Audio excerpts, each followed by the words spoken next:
Rise up!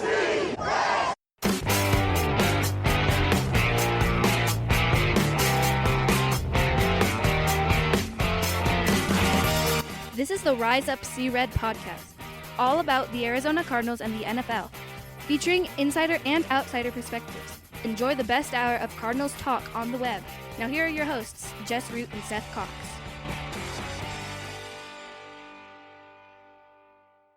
Hello, Arizona Cardinals fans, and welcome to the latest edition of the Rise Up See Red podcast, the best hour of Cardinals talk on the web. I'm your host, Jess Root from cardsbar.com, USA Today's NFL Wire site covering, of course, the Arizona Cardinals. Recording episode 694 and our Cardinals Saints Week 1 preview, picks and predictions, and props. Recording with me is co-host Seth Cox from RevengeOfTheBirds.com, SB Nation's Arizona Cardinals site, and coming off of a long day. This is our fourth show of the week, only the second one with Seth, as I had a special episode with Covers.com's Jason Logan earlier in the week. Seth and I did our season preview. Then John Sigler from Saints Wire, we did a opponent preview show for the game, and that is already up and live for you to listen to. And now it is time for Seth and I to talk about this game. Whew. And you know, there's a lot of unknown for the Saints team, isn't there? Yeah, it makes it tough, man. I did my preview with the Saints Canal Street Chronicles. Be up on the site probably tomorrow, which is a Friday or Saturday, just depending on what when they want to post things. I'm always nice like that, you know me. And we've experienced it as Cardinals fans, but I've never seen it through the opponent lens like this, Jess, where they're kind of reserved to be bad this year. Yeah, Spencer Rattler, who won the starting job, is largely considered, probably universally, is the worst starting quarterback in the NFL currently. There's not a lot of hope for them in terms of what they're going to do. They've got a first-time head coach.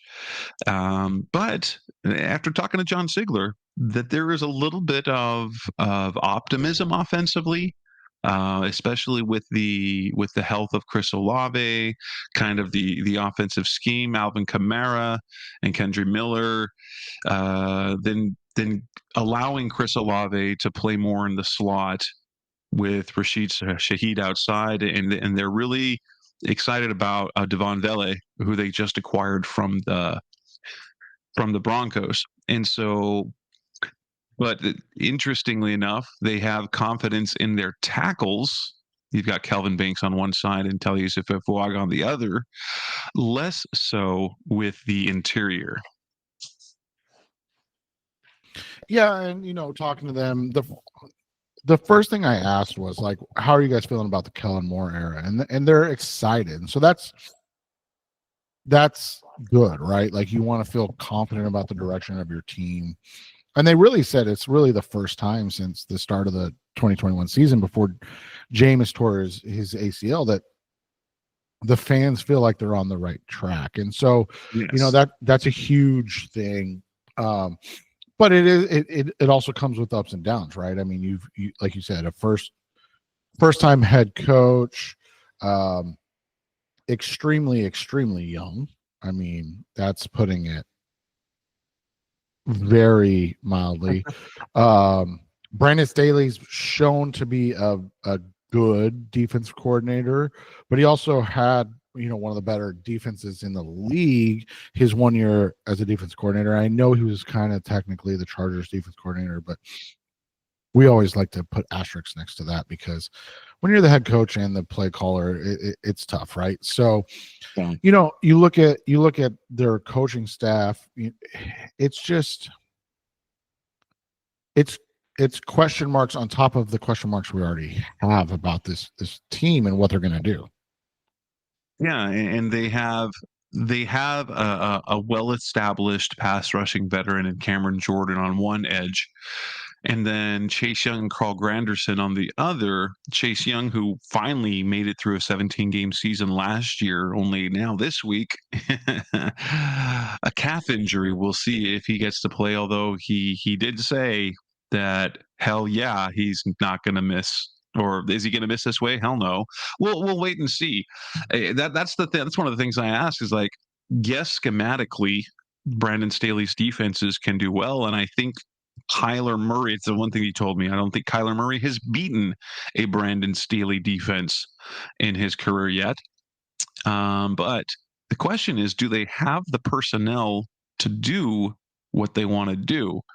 Or is it going to be a situation where at best they are like the Cardinals defense a year ago, which was disciplined, scrappy, but ultimately they weren't that good. And so the Cardinals were what, kind of middle of the pack in yards, but they were terrible on third down. They were terrible in generating pressure. They didn't take the ball away, and they allowed the most. They were last and second to last in plays allowed per drive and time allowed per drive. And the only saving grace that the Cardinals had is that they were good on fourth down when teams would go against them. And so my question is, well, they got talent on offense. How much is the quarterback going to hold them back? They have a good scheme defensively, but how much is the talent going to hold them back? Well, and it comes down to these things, and this is what we always talk about, right? When you have young players and things of that nature, you're always looking at what's next, or is there somebody better? And that's where the Saints are right now, right? They drafted Spencer Rattler last year in the 5th round. They drafted Tyler Shuck, another local Arizona high school product, in the 2nd round this year. And Rattler's 0-6 as a starter in the pros. He's got 5 touchdowns to 4 interceptions. I mean, this is a situation that you look at and it's just not very tenable. And then on top of that, you have the situation of like, you have a rookie behind him that everybody wants to see, but at the same time, he's admittedly, even by his agent, not even close to ready. So it's just like you said, like how much can they accomplish this year with what they have? Yeah, Rattler was more consistent. That doesn't mean he was good. And while he does have some talent, he's got some mobility. It's going to be interesting to see how that, because we've seen bad quarterback play here. It was just a couple of years ago that we watched Josh Dobbs for 9 games. And so and we watched Clayton Tune start a quarterback. And it's going to be interesting to see because they do, like Alvin Kamara is a very good running back in terms of offensive production.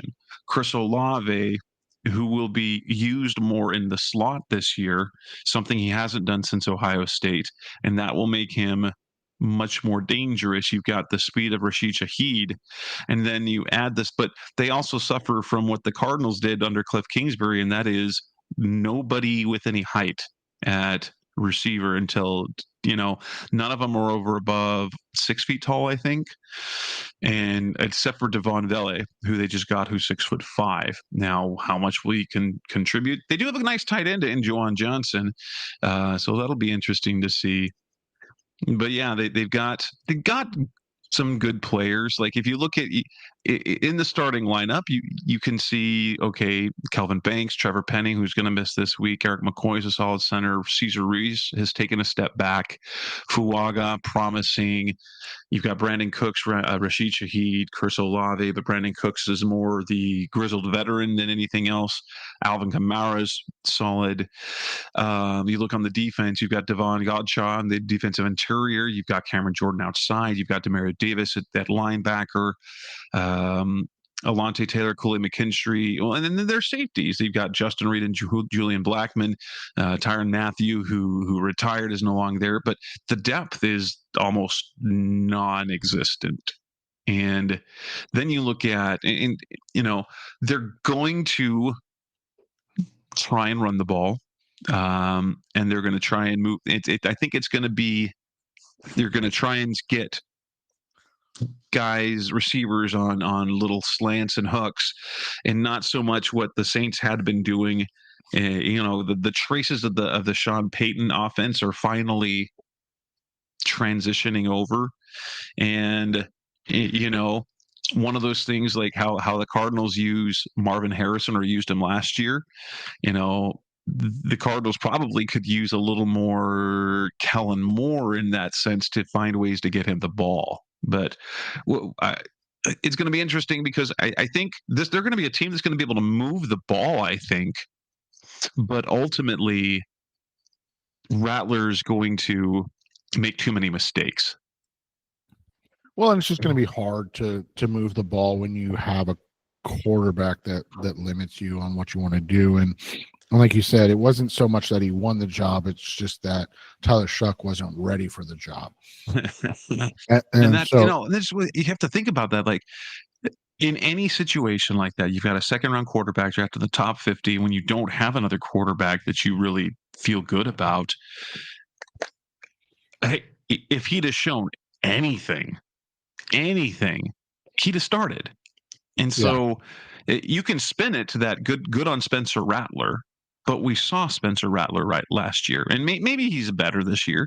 But the fact that he held off Tyler Shuck without being good, that really is a testament to how bad that quarterback situation is. And I think especially because the Saints don't play the NFC West like 3 games in a row to start the year.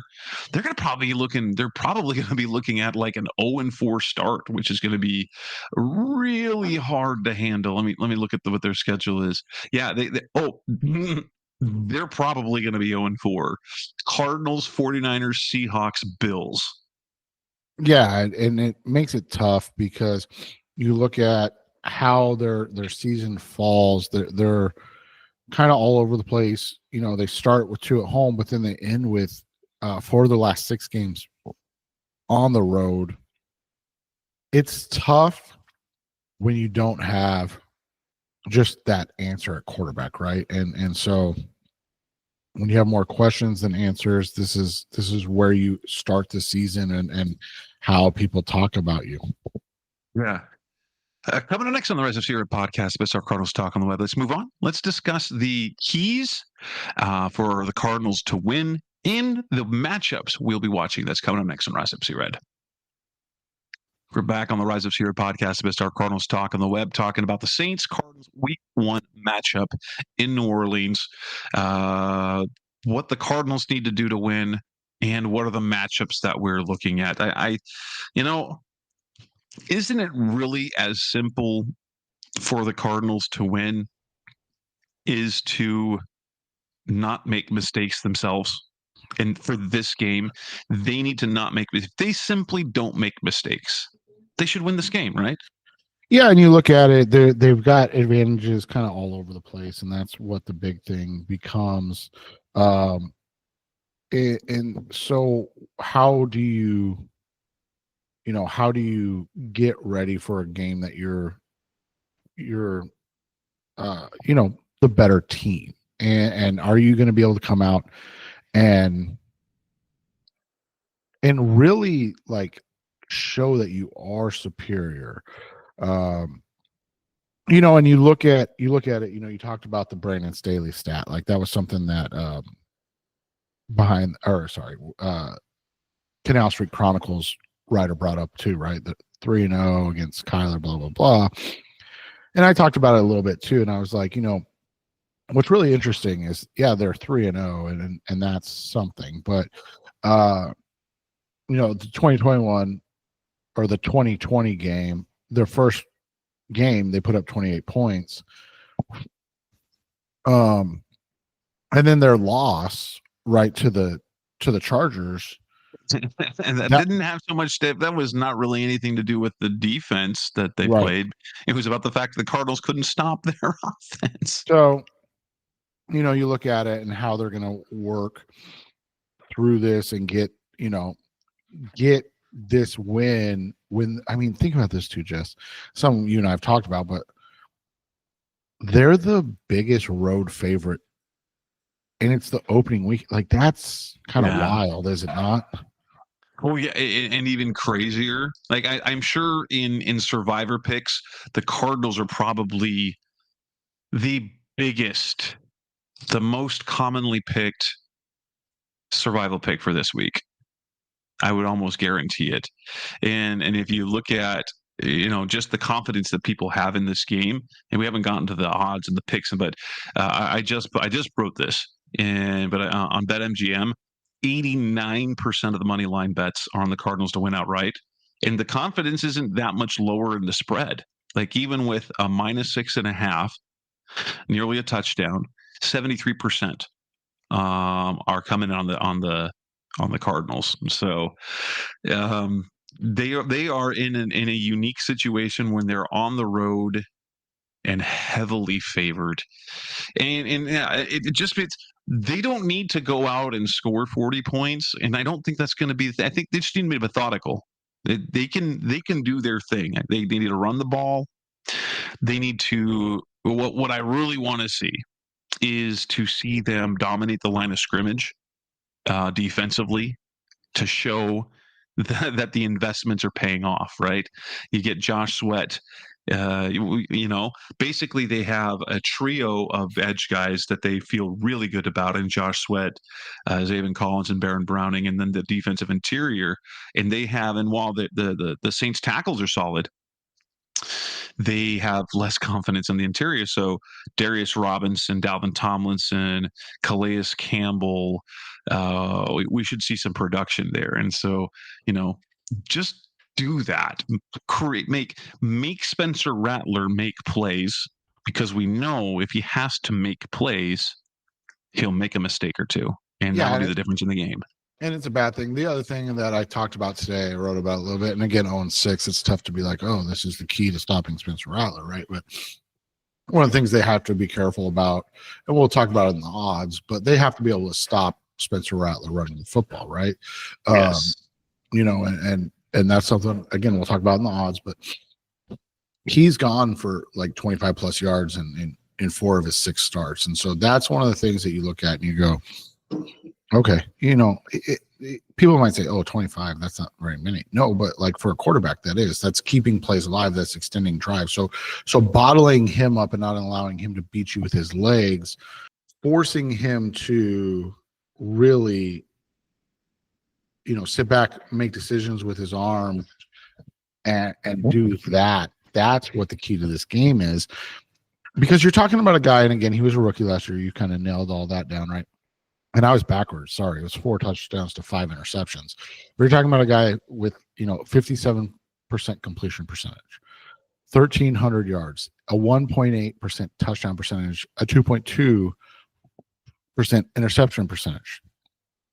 Like, this is a dude who's going to make mistakes,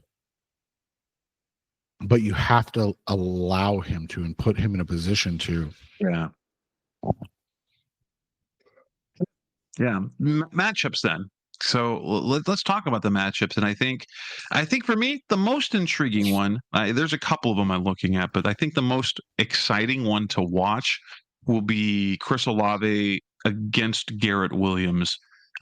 If in fact that Olave is going to be playing more in the slot, seeing how, because he is very much one of those very good Ohio State receivers, and Ken Williams, can he replicate what he did last year and even build upon that? He's their alpha now in the cornerback room. So that's one of the matchups I'm really interested in watching, because if they, if they take Chris Olave out, like you're gonna have to account for Alvin Kamara. But what we know about how the Cardinals play defense is that, especially with the pass catching, the way they play defense, it's going to be a number of players who will be assigned to Kamara to account for him in the passing game.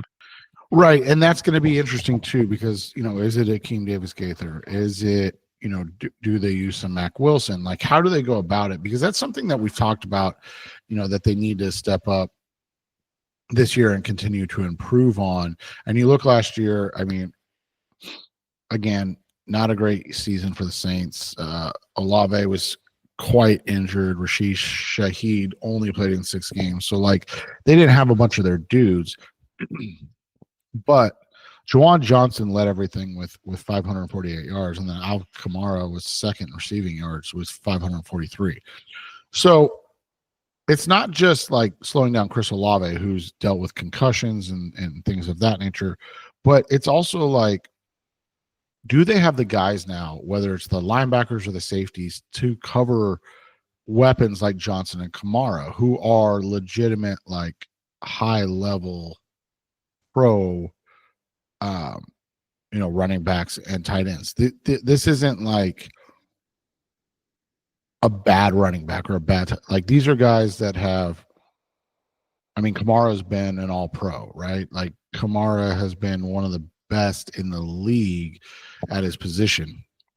Juwan Johnson has continued to grow and become a very, very viable threat and developed over the last 5 years in his career. And so those things, the way that they handle that, I think you're exactly right. Like, obviously stopping Olave is maybe key one, but having these guys and being able to contend with them is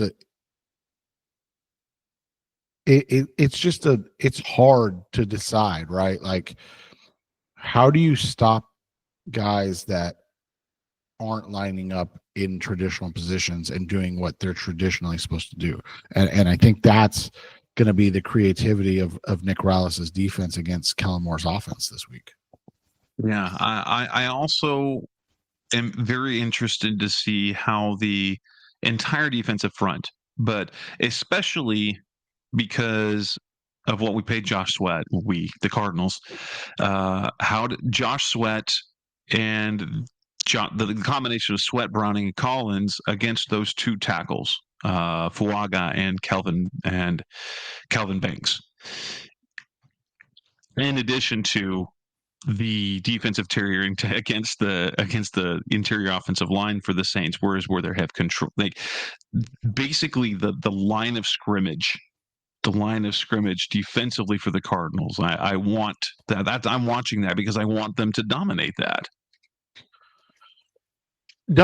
And you want to come out and you want to set a tone for the season, right? Like, you look at what on paper looks like a bad Saints team, and you're kind of hitting it on the head.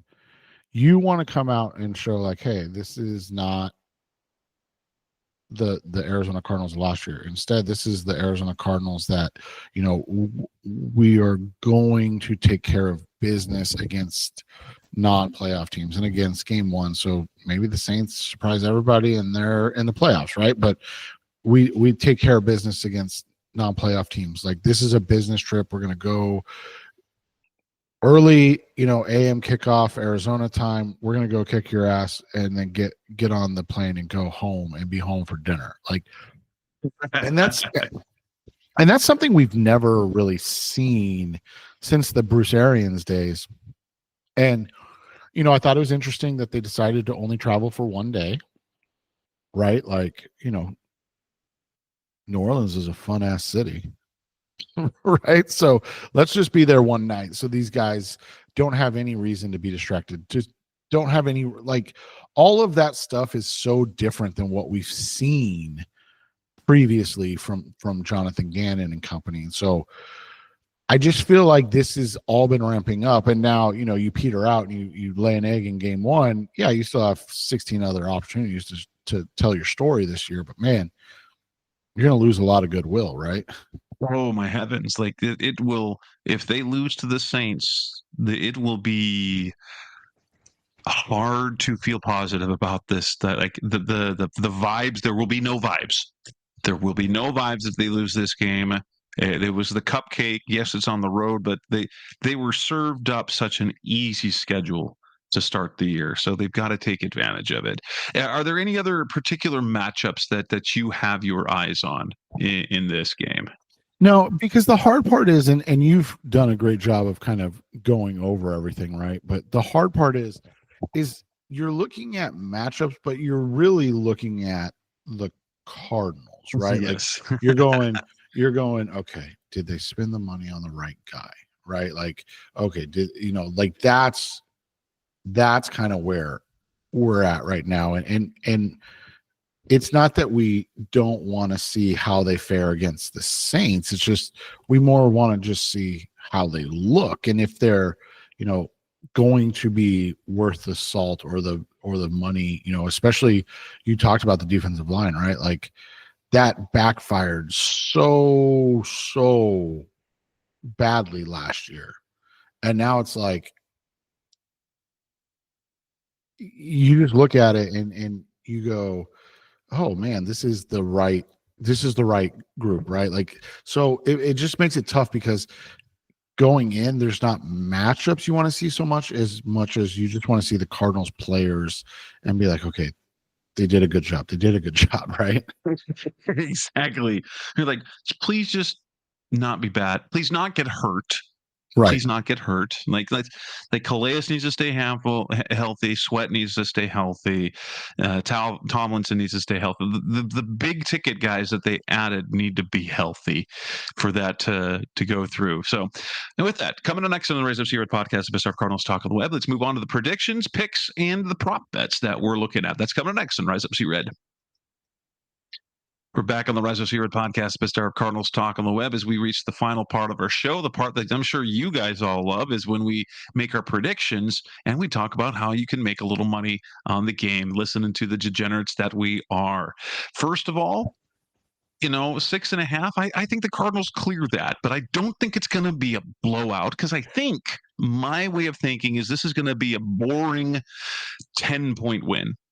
Kind of where they take control early and they kind of boring their way. So it'll be, it'll look, they will look the way they need to look, but they won't have done anything special. I've got the Cardinals winning this game 27-17. So they will just clear the over. They'll just hit the over, but I don't think, and I think that the probably the last points that the Saints will come in garbage time, but that the Cardinals it'll just be a boring 10-point win. They'll run the ball a lot and the pace will go slow in the second half because the Cardinals have control of the game. The Saints will probably have a bunch of 3 and outs and the Cardinals will just run the ball with James Conner and Trey Benson for much of the game. Yeah, and it's interesting because I don't know if they cover, and not because I think that I think it's going to be one of those games where they're up like 24 to 10, and they give up, or 24 to 12, and they give up a touchdown late, and that's one of the things that comes back, and then people are like, oh, they didn't cover, and you're like, well, they won handily. It just looked better on the scoreboard late, right? Like, so it's interesting because Canal Street Chronicles guy goes, oh, I think the Cardinals win 24-14. And I was like, God, that's kind of what I think too. And I hate that. Like, and that's just the cynicalness of you and I being a Cardinals fan for so long, right? Like, it feels weird that everybody's kind of on the same page, right?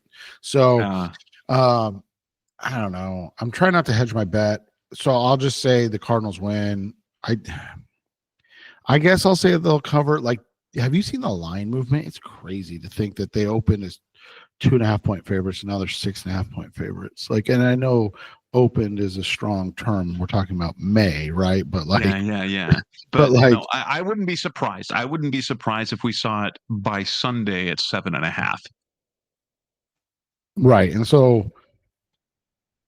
That'll I'll say they cover, but like I would not be shocked if there was a backdoor cover and it was like 24-7, 24-18, 24-19, somewhere, some way like that. So like I said, I don't like this game, man. Like I'm not concerned about the wins or the losses so much. I'm just more concerned. Like, I just don't like, first off, game ones. Those are terrible, right? but because we just don't know anything. Right, exactly. So we've got both of us pick them win. You were talking about the rushing totals for the quarterbacks, and I think the Spencer Rattler bet is a guaranteed win, and you can get at 20.5, over 20.5 on BetMGM for -115. But if you want to do the alternate rushing yards, just 25 plus is +110 odds for Rattler. I think that's a lot, especially especially because he's a mobile quarterback who's young. What is his default going to be?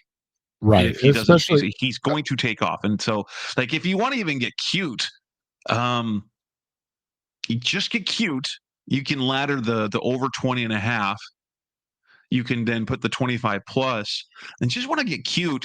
50 plus is +650. That might be enough of a payout to just put a little bit on that. Like, I think for sure the over 20.5 and the 25 plus are locks, but just put a little bit on 50 plus, because he might be running for his life, and he will take off. Like, it'll be one of those cases where one read, two read, gone, and he starts running. Well, and you look at it on FanDuel, he's 21.5. So that's, so again, go with MGM for BetMGM for the 20.5. But you can get him in increments of 5. And I've said the same thing, like hammer that 25 plus, hammer that 30 plus, +118, +178. Like, again, there's no such thing as free money in gambling, but that feels like a relatively safe bet. They cap it at 30 plus. So like that tells me that they're also nervous about that. Like the books are, right? Like the only thing I said that could happen, and obviously injuries, we don't ever predict those for gambling purposes. Like you just understand that you eat it if that happens. But like I was thinking about this, like what happens theoretically if they get down a bunch and he's like, at 17 or worse for you, 20, right? Like 20 would be but at 20, and then they're like, all right, it's 35-6. Let's get Tyler in there and see what he's got. And you're just like that's the only thing in my head that would keep it. It's like the middle of the third quarter and the Cardinals are just rolling, and you're like, and they're just like, hey. But I truly think, and I honestly like Murray's 25.5, because you saw, and I know that the Chiefs defense is slightly better, and I'm joking, it's much better, but slightly better than the Saints. But like you saw that he was a little more aggressive with his running, even in the preseason. So that's like, oh, okay, this is going to be a thing this year. So like, I like that idea of 25.5. I wouldn't ladder that one because again, same type of thing. I look at, there's two things. 25.5 gets you -114 on FanDuel. 30, I know people are 30. Okay, that's only 5 more yards, or technically 4.5 more yards, but kneel downs. Like what happens if they're only up by 6 or 7 points at that juncture? Although they might they put Jacoby in at the end, right? For those, right. But that's why I was like, they're up, 7 with 2 minutes to go, and so they're going to keep Kyler and make sure they get the first downs, and then like that was, again, those are my like only reasons that they might not hit, but I like both of them. So 25.5 for Kyler. Go to BetMGM, get the 20.5, ladder on FanDuel at 25 and 30 for Spencer Rattler, and then take that little lottery ticket for Rattler 50 plus. And again, just real quick, like you go back last year, those are numbers that aren't wild. Like that's the thing people have to remember is you're basing this off of what happened last year, and Rattler, like you said, and maybe he has improved a bunch, and so it's not going to be his, first inclination just to take off. But last year, he had games where he had 27, 28, 34, and 46. And by the way, not a single one of those games were close. Not one. Like lost to, lost to the last year's Raiders by 15, lost to the Broncos by 23, lost to the Green Bay Packers by 34, lost to the Tampa Bay Buccaneers by 24. So like none of those games were close. So yeah, him trying to keep the Saints in the game, like I could see that. I like that. Like I said, confident at 30 plus. I don't think a small lottery ticket to start the season is ever a bad idea. Here's one, and this is just because I think they'll want to get the monkey off of his back early. You get anytime touchdown score for Trey McBride at plus 180. Last year, which was comically bad for getting him targets in the end zone or just connecting with him. He had the 2 touchdown catches late last year. He had one he should have caught, but let's get this out of the way. He scores an anytime touchdown. You get plus 180 just to knock that out of the way, and then you don't have to worry about, oh no, but he's not scoring touchdowns. Yeah, I'm interested to see, because I don't see them right now, but I'm interested to see what the first touchdown scorer props are for this game. So I've got some from BetMGM. Yeah, they've got Connor at plus 400, Harrison plus 650, Kamara plus 650, McBride plus 750, Kyler plus 800, Olave plus 12, Michael Wilson plus 15, Shaheed plus 16, Benson plus 18, and then Arizona special teams defense at plus. Well, then it's the Cardinals defense or special teams, Spencer Rattler, Jawan Johnson, all at plus 2,000. So they're doing, and I don't know if they're replacing it. I genuinely haven't been paying attention that much, but they do have this year either first. So it's either player first touchdown score, or you get to pick 2 players. Obviously, it lessens the odds, blah blah blah. But some interesting ones: Connor or McBride's plus 230. And then Kamara or McBride's plus 320, but the one I really like, McBride or Harrison Jr. plus 370. That's a good one. So, like you said, I'm interested in that overall. The other one that kind of like you in the same vein, get the monkey off the back early, kind of, it's been a cloud, it's been talked about. Marvin Harrison Jr. over 58.5. Maybe it's not a priority. Maybe I'm being naive and I'm buying in too much, but I think they're going to come out and kind of establish him as like, hey, look how good he looks. So, yes. So over 58.5, get it while it's hot before the line moves up, because I could see it getting to 60 by game time. Yeah. They got 15.5. You've got McBride for 61.5. Oh, that's it. See, so that's the thing. And these are already moving because McBride's 63.5 on FanDuel. So these things are pretty fluid, especially when you're talking about kind of these less important. And I know that's not the word, but I'm trying to prioritize. I don't know what the word I'm looking for is. This game in general is probably one of the smaller games in terms of bets. Right, less cared about. So what happens is the sharps get on things, right? So Trey McBride over 61.5 at BetMGM, it might have started at 60, 61.5 on FanDuel, and the sharps are like, no, we're taking that. Like he's going to hit that in the first half type thing. Because my buddies tonight, all cashed in on the first half over in the Eagles Cowboys game, and my one good friend Justin, who everybody knows on the show, Justin Higdon, literally texts and goes, "Oh, this was there was no weather. This was definitely called in by the league," because they're like they were trying to make sure that over didn't hit in game 1, and they didn't lose a bunch of money because man, isn't it amazing what happens when you have an hour plus weather delay Oh my gosh, and then yes.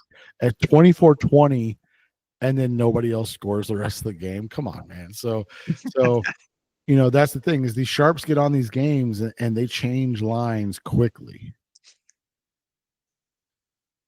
I think just a small one, and James Conner over 15 and a half receiving yards. Yeah, that's a good one.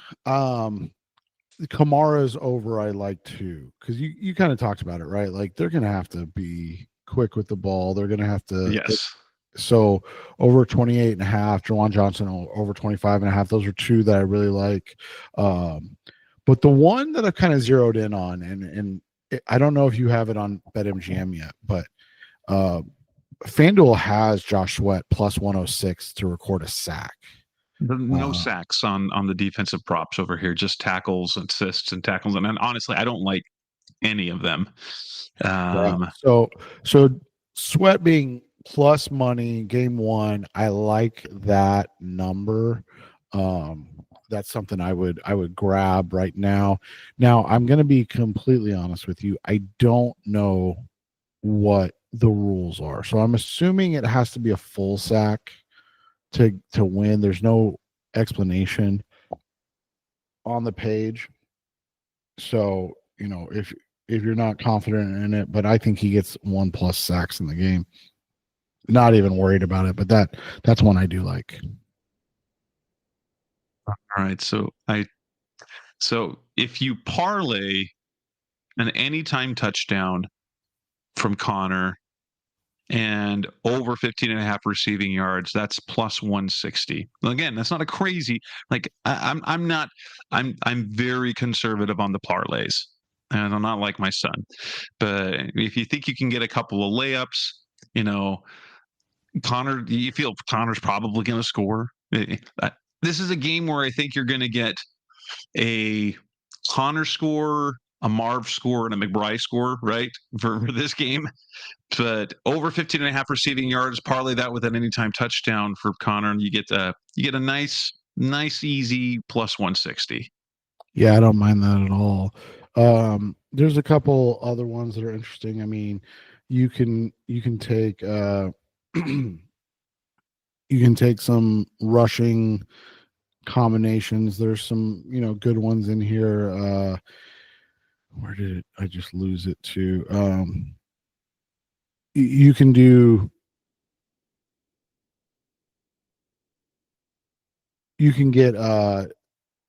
James Conner to record 5+ rushing yards in each quarter. That's minus 105. So that's about even money. That's not too bad. The other one that was interesting is his 10+ rushing yards in each quarter. Here's my thing. Again, I like that one. That's only, we're only talking, let's call it 60 yards in the game, right? Because 15 a quarter. But the problem becomes if they're up by too much, right? Like would he get in the fourth quarter? And then you get a healthy dose of Benson and DeMarcado. But I do like or Bam. Right. Maybe they try to save people. I do like the James Conner to record. That's the one I was looking for. The other one, 25+ rushing yards in each half.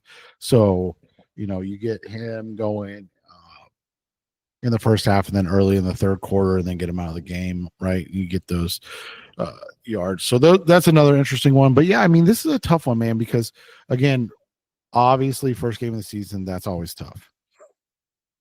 Yeah, you don't have any trends to go by, and especially because the Saints, you don't have. It's a new defense and a new offense with a new quarterback. Right. So you just don't know anything about the Saints to like feel comfortable betting one way or the other. Like, and game ones are weird. I mean, we saw it tonight. 24-20, Eagles beat the Cowboys. Who would have thought that the Eagles defense to start the season would look, porous at times, right? And so those are all, and then everybody expected the Cowboys defense to be terrible. So like those are all things that come into play and make game ones difficult. So it's a long season. Be smart with your budget. That's always just a nice, spiel about that stuff. But be conservative in week 1 because things you want open money left over for the weeks to come. right, and things open up later. So and I do know that FanDuel's doing a no sweat for every game. So basically, you only get to pick one game. You don't get you don't get to no sweat every game. But if you like something in the Cardinals game and you want to bet $25 on it and you lose, you get your $25 back in free play. And so then it's oh, okay. So it's not terrible. So that's how I would go about it in week 1, especially with kind of the stuff that Jess and I have said. If you do, like I said, and I don't know what everybody's no sweat return would be, but if you get a $10 or $20, throw it on something that's got a little bit longer of odds, right? That's always the way to go with those, because if you hit it, you get a lot of money or a decent chunk of money. If you don't, you just get your money back. Yes. and by the way, FanDuel, BetMGM, if you want to pay us for us talking about your sports book, feel free to. We'd love that. Exactly. And with that, we will go ahead and wrap up this edition of the Rise of C-Red podcast, Mr. Cardinals Talk on the Web. And next up will be the Cardinals playing, and we'll be back next week to talk about what is hopefully a comfortable win. That's Seth Cox. I'm Jess Root. This is the Rise of C-Red podcast. We'll be back again soon. Thanks for listening to the latest edition of the Rise Up C-Red podcast. Listen to previous episodes and subscribe to the show on Apple Podcasts, Stitcher Radio, Audioboom, or many other podcast platforms so shows are delivered directly to your mobile device. Please give the show a 5-star rating and always support the sponsors who support the show. We'll be back soon for the best hour of Cardinals talk on the web. Rise Up Red Sea, Be Red Sea Red, and of course, Rise Up Sea Red.